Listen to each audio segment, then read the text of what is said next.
Shalom Avracha to all of our viewers. This week's parasha is Parashas Lech Lecho. It's the third section of Sefer Bereshis, and we would like to focus on two salient points in Parashas Lech Lecho. Of course, there's many important points to focus our attention on, but with the limited and restricted time that we have, we shall focus, as Hashem Yisbarach, on two important points. The title of the Shiur is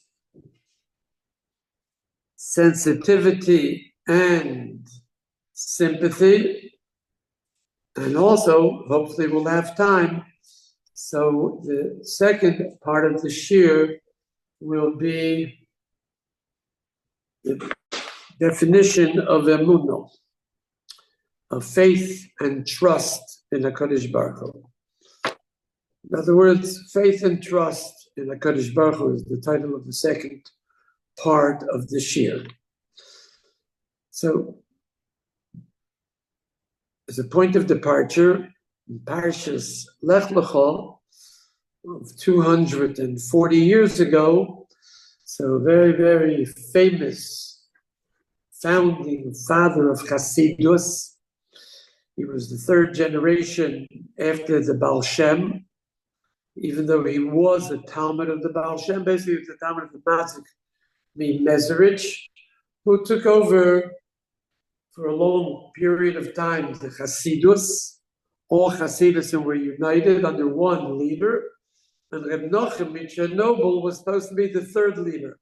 However, due to his humility and modesty, he abdicated from being the leader, and at that point, historically speaking, about 225 years ago, early 1800s, so Hasidus split, and every sector in every city had their leader.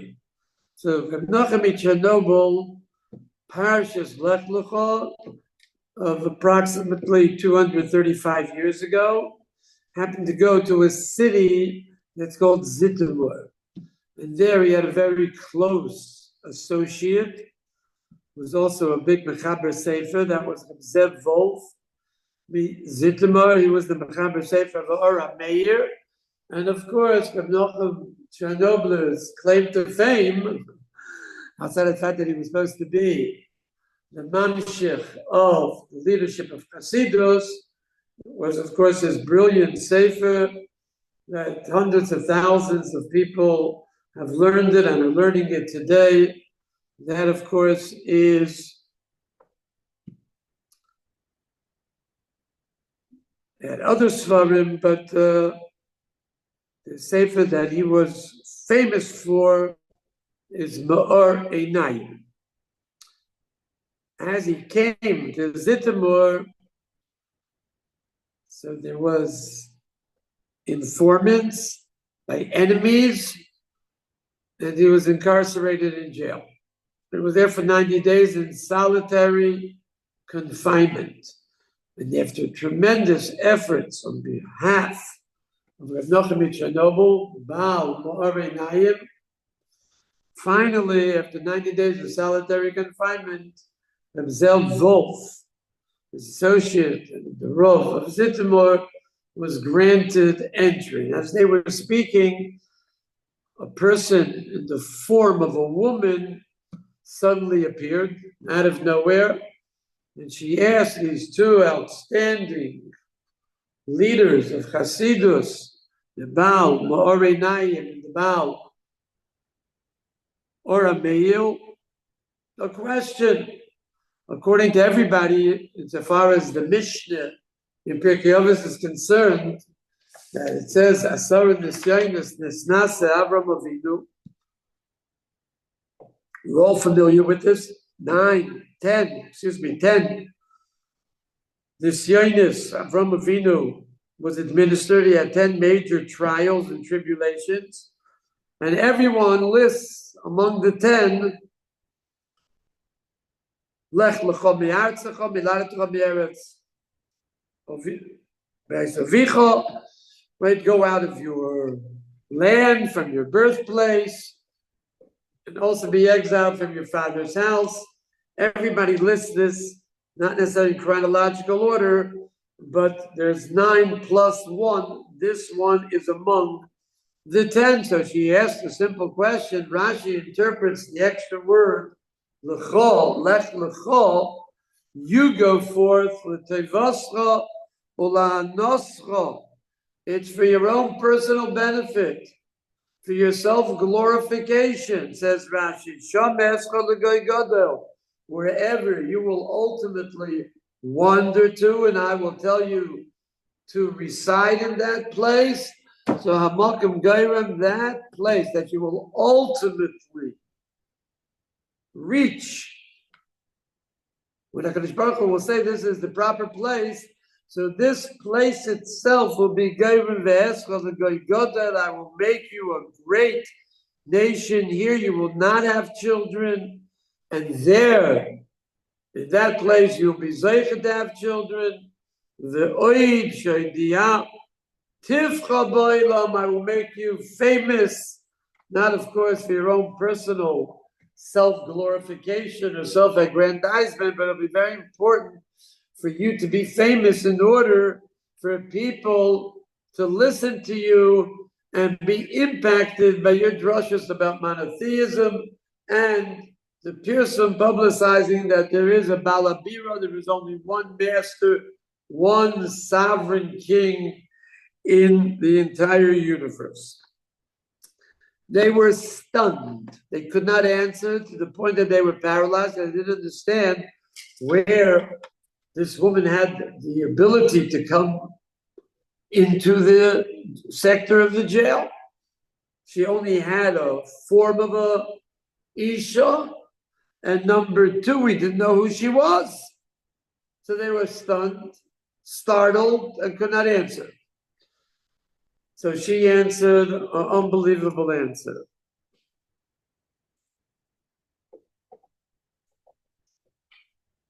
Avraham Avinu's mission in life was, of course, to be mefarsem, to publicize monotheism, to publicize that there is one sovereign ruler, king of the universe. He owns the universe because he created the universe, constellations, the entire cosmos. We are just sojourners in this universe. However, in order to implement this great mission that he was charged with and he was challenged with, nevertheless, he had to perfect himself morally to be a ish chesed, a man of kindness.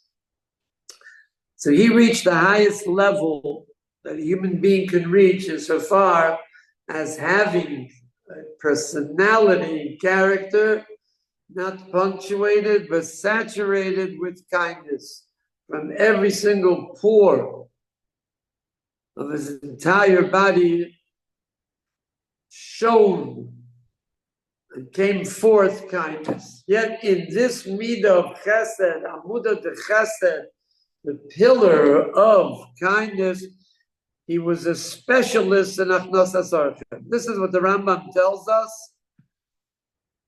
The laws governing mourning, that he was a specialist in achnasas archem. In the beginning of Parashat Vayera, we see that he simply could not live unless he was able to be machnas archem. HaKadosh Baruch Hu made an exceptionally hot day. There were no travelers, no wayfarers for him to offer his hospitality. So he was broken. He was in deep sorrow until the HaKadosh Baruch Hu sent him 3 wayfarers. So we see that he perfected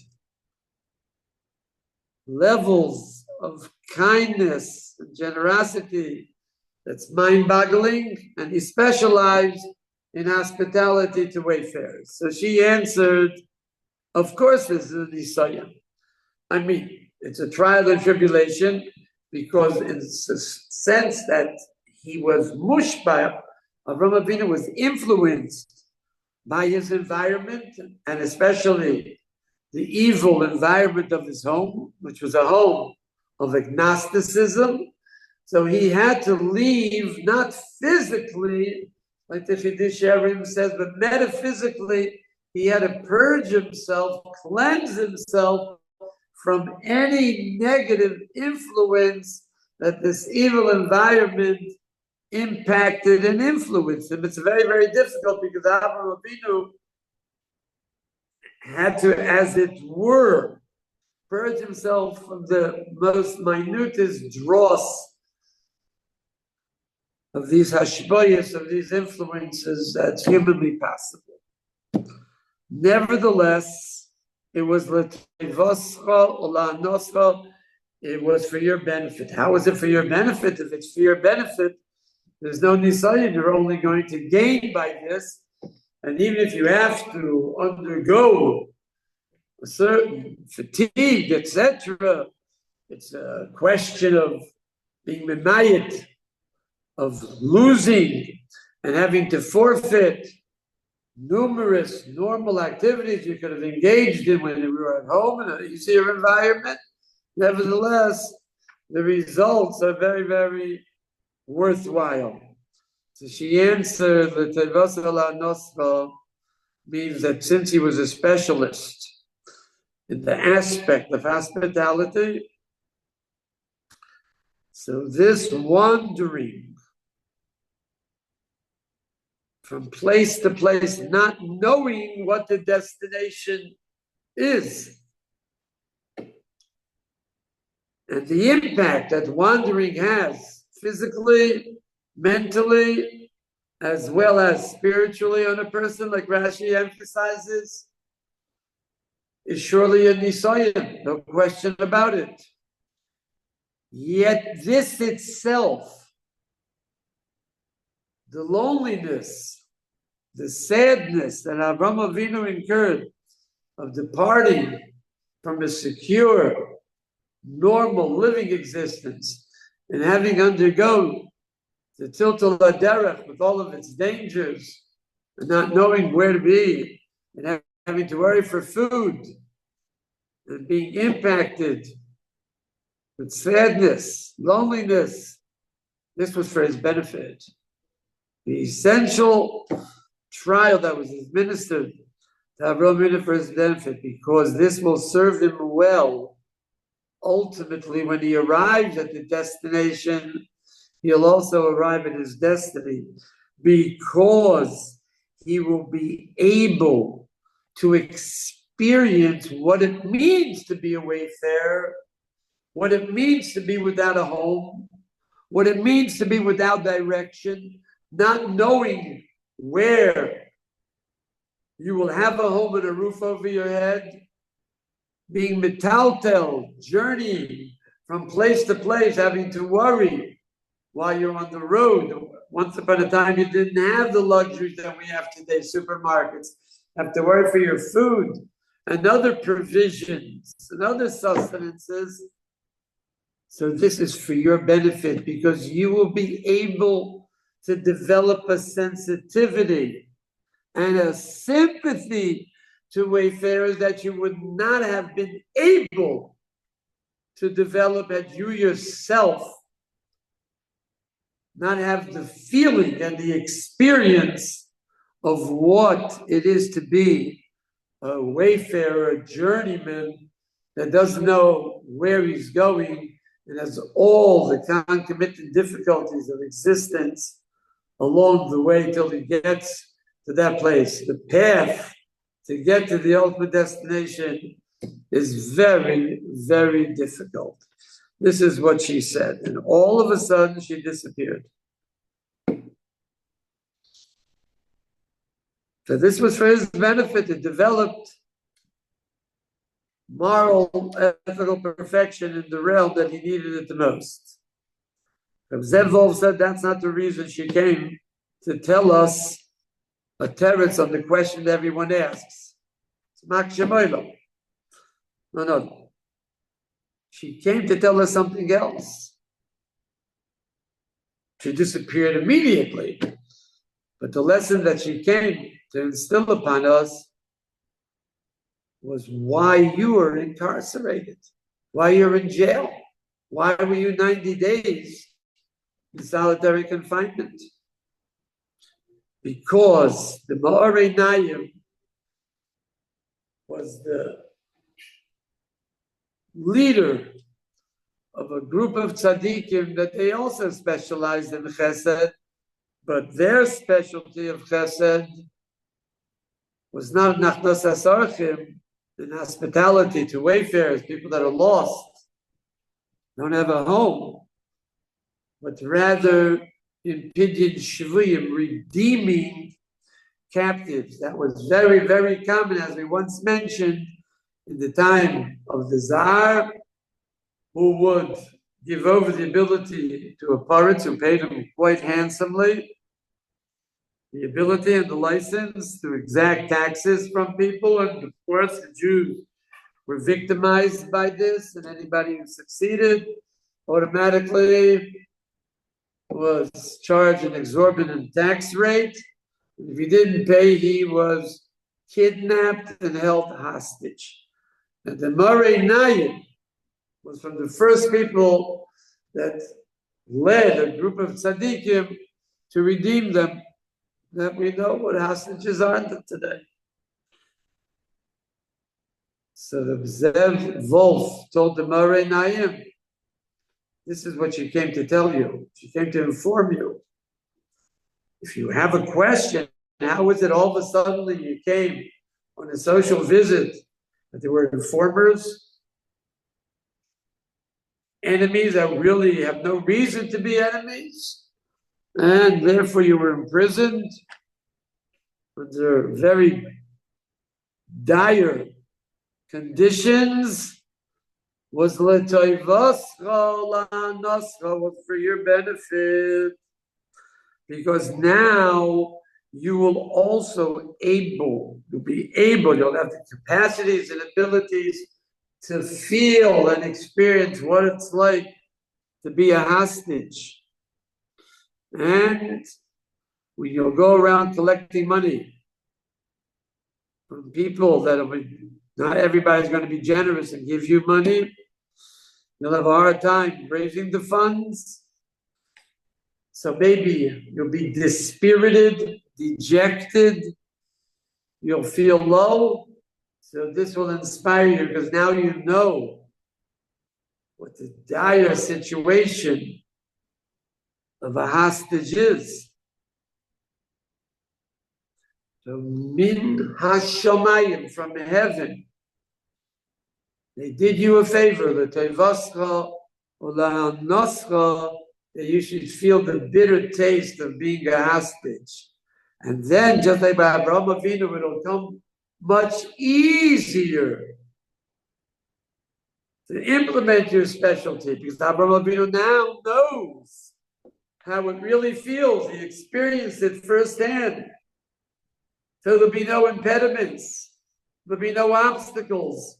Even difficulties will be overcome, because he realizes how dire and bitter the situation of wayfarers is. And therefore, Reb Nachum Chernobyl will excel in pidyon shvuyim. He will never give up. He'll overcome the hardships involved, the tircha, and the rejection that people will reject him and not offer the funds that are necessary. So this is what you will not become despondent. You will not become dismal, distressed. You'll have the same enthusiasm and energy to pursue this lofty goal. According to Hasidic lore, there's those that say that this image of an Isha was Sarah Imenu, because she also helped Avraham Avinu in Achnas HaSarchem. However, the other version is it was Rachel Imenu. And one of the reasons that this is more accepted is simply because the yahrzeit of Reb Nachum Chernobyl and Rachel Imenu coincides on the same day next week, Be'ezras Hashem Yisborach, Yud Aleph Mar Cheshvan. Is this relevant to us? It would appear to be very relevant. Why? Because Rashi, and it's quite famous, the Rashi, in Parashas Mishpatim, on the Pasuk, in Kesef Talves Ami, if you lend money, you'll help out, you'll be generous, charitable to my people, in other words, to a fellow Jew, Esoni Imoch. So we don't know what the words mean, Esoni Imoch. It's superfluous. So Rashi brings down Esoni Imoch, have a mistakabatz mechakilu ato. You have to view yourself. You have to have a self-image that you are the poor person. And of course, the Mefarshim explained that Rashi understood that Esoni Imoch precipitates im kesef tal besami. Why will you be generous, make loans, make the dovis to needy people? Because you'll fulfill the requirement of istakabatz mechakilu ato ha'oni. You view yourself as if you're the oni. One should look upon himself, says Rashi, as if he is the needy person himself.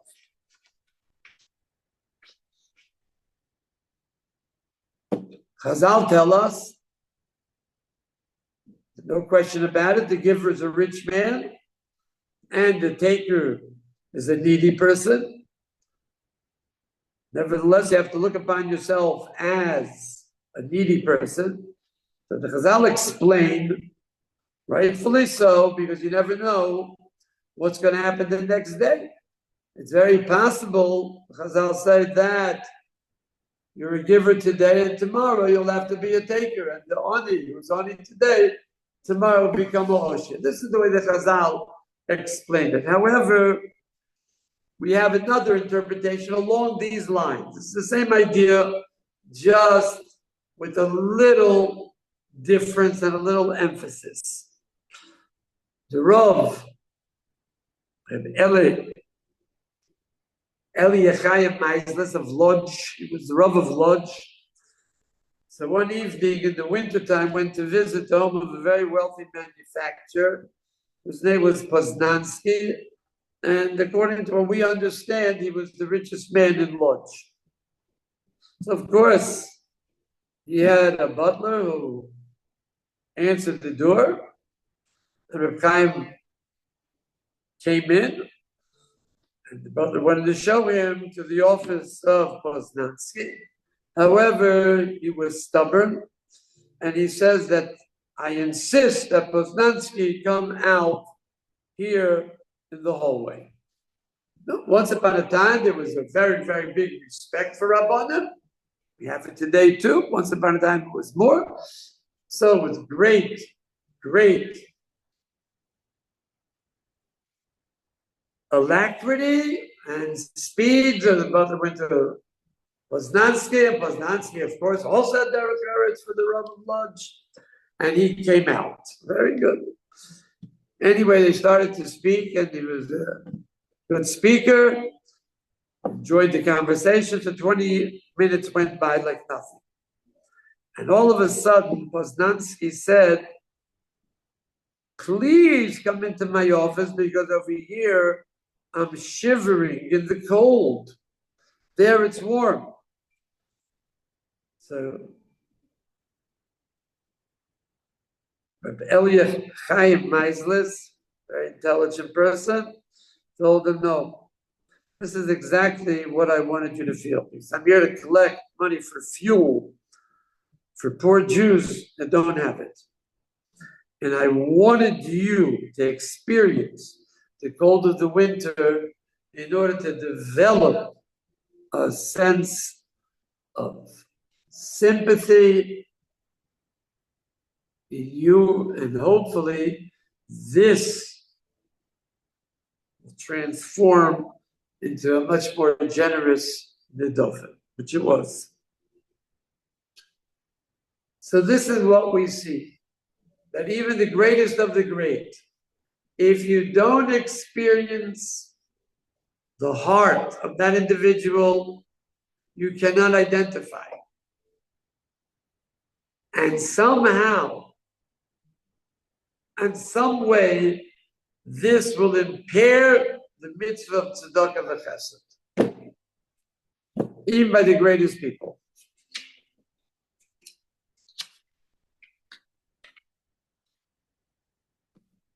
Is it important?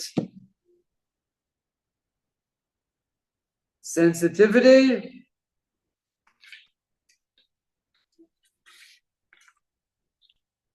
And sympathy? So we have a few examples of the Chazal and of the Rambam. The point is that without experiencing it, you can't do it properly.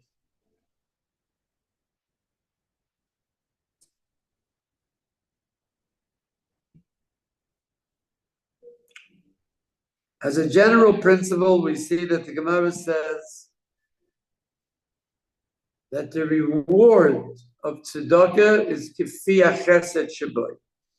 Gemara, Memtes, and Sukkah. The reward of charity depends entirely upon the extent of kindness in it. You can have a cold, formal, objective act. Does not suffice. It has to be instilled with warmth and loving kindness. In other words, if you lack the latter, so the former, the act of giving, of doing chesed, becomes defective.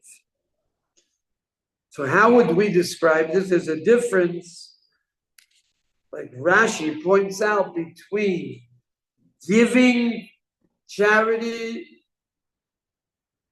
expressing kindness, and doing it.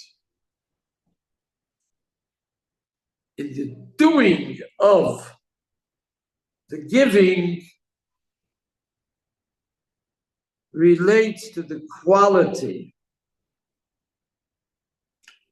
Giving, you give somebody $100.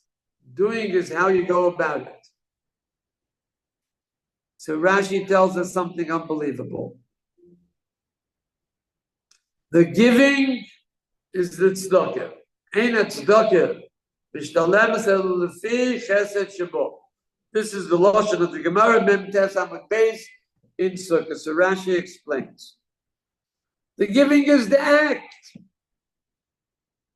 Whether it's money or it's bikar, whatever, there's an act, there's a physical act, a bodily act.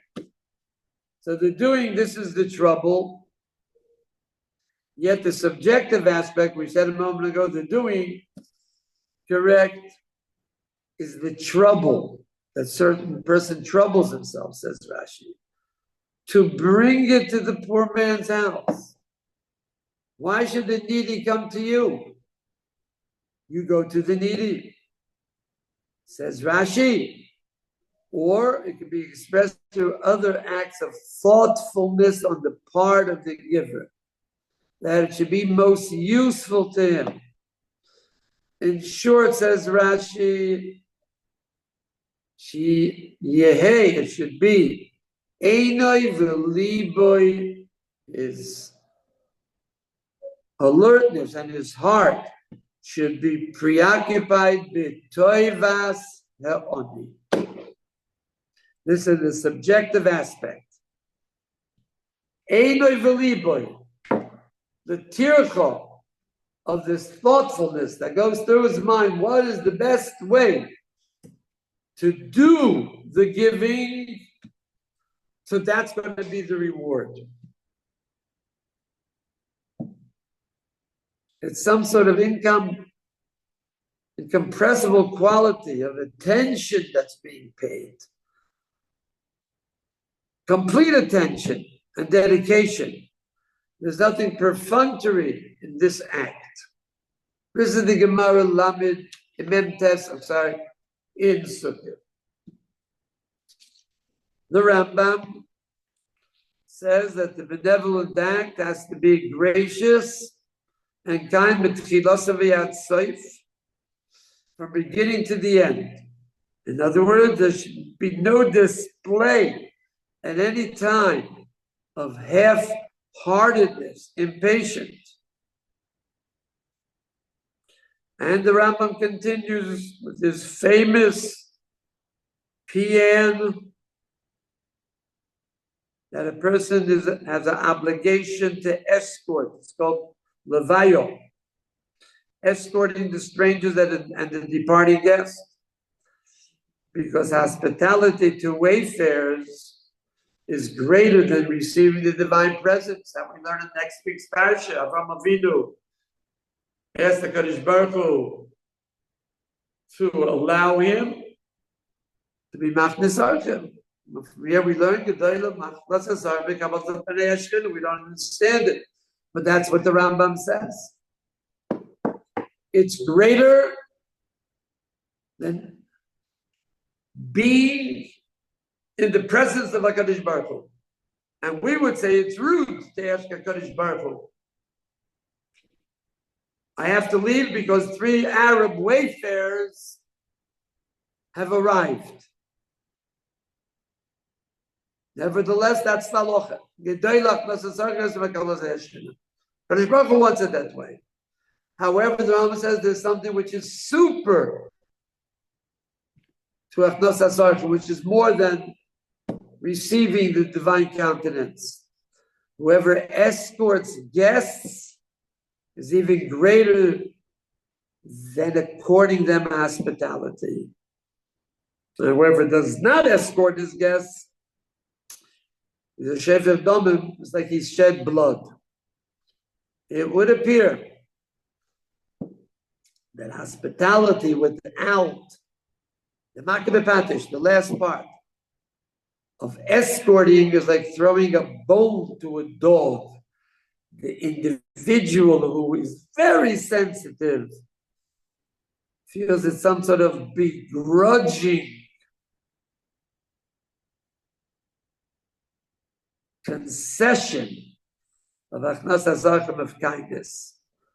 And it is an intrinsically benevolent act that unfortunately is vitiated by a lack of thoughtfulness, a lack of sensitivity, which will only come about, especially for people like us, if we experience the bitter taste of having to be a needy person. The actual giving must be accompanied by sympathy, sharing the needy person's troubles, talking with him, relieving him psychologically of pain, of suffering. So says the Rambam, if one gives 1,000 pieces of gold, he forfeits the mitzvah if the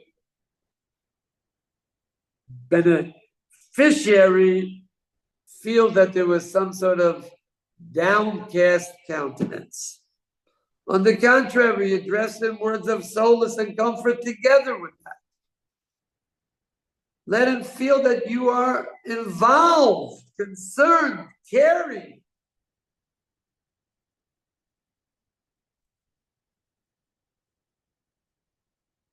And without these subjective elements, sometimes the objective act of giving is not only deficient, but even worthless.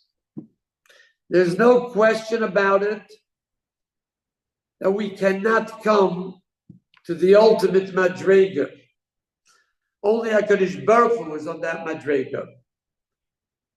Like the Mefarshim say, the Mishnah is incredible. I mean, we don't know how to relate to it, but the Mishnah says somebody who is condemned to death, Daled Harugei Malchus. He's one of the 4 people that the court of Ayin Aleph of 71 judges or Chav Gimel judges has condemned him to be so.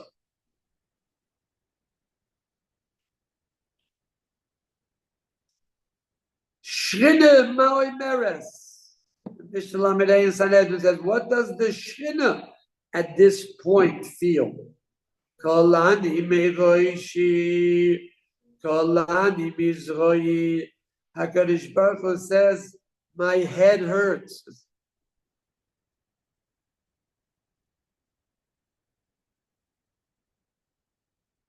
It's not to be understood literally, but for us to understand what a tragedy it is for HaKadosh Baruch Hu, how much he's identifying with this person. Shrinoi Meres, the Shrin is saying, Kolani Miroishi, Kolani Mizroi. My arms feel heavy. My head is suffering. For who? For one of the Daled Arugei Malchus. Somebody who was Mechal Shabbos B'Fraesil. Somebody who was a Ritzach, who was a killer, is being condemned to death. So that's why the Pasuk says, B'chol tzorosoim loitzar. In all of the troubles of the Jewish people, loitzar. He feels that mamish. There's no distinction between HaKadosh Baruch Hu's empathizing, sympathizing with the person, that the person's feelings and experiences himself. It's a total identity, total identification. HaKadosh Baruch Hu feels his heartbeat. That's why the Chazal tell us, Ani b'seich hagoylo osur bezikim. I am in the midst of the exile. Osur bezikim, as if, excuse me, I am handcuffed. What's the purpose of osur bezikim? As if I'm handcuffed? Total identification. We are not on that level. Nevertheless, we have to try to do the best we can to identify with that situation, because only through that will we become uplifted, inspired, and motivated to fulfill the objective elements that we're mandated to do, as well as the subjective elements.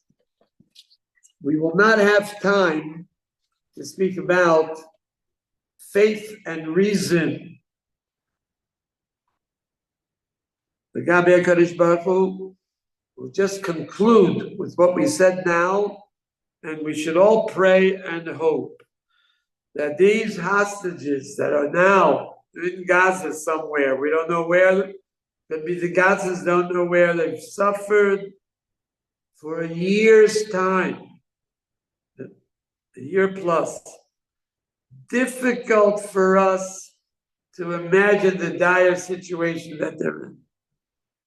But in order to pray properly for their release, perhaps to do other type of endeavors for their release, but at least to daven for their release. So the only way we can do it is with the act of self-identification, somehow or other, conjuring up in us, inspiring us, as if, God forbid, we were there, to try to feel their pulse, to try to feel this in human conditions for such a long period of time. One thing for sure, none of us are making the role of the government here. The decisions, difficult decisions. However, for us, we have to feel to the best of our ability what it feels like to be a hostage, this feeling of self-identification, which should express as an objective act of tefillah and perhaps other acts of compassion, should ultimately bring about their release. And that's the Hashem Yisbarach. We hope that America, as now like Abraham Lincoln once said, will have a new birth of freedom.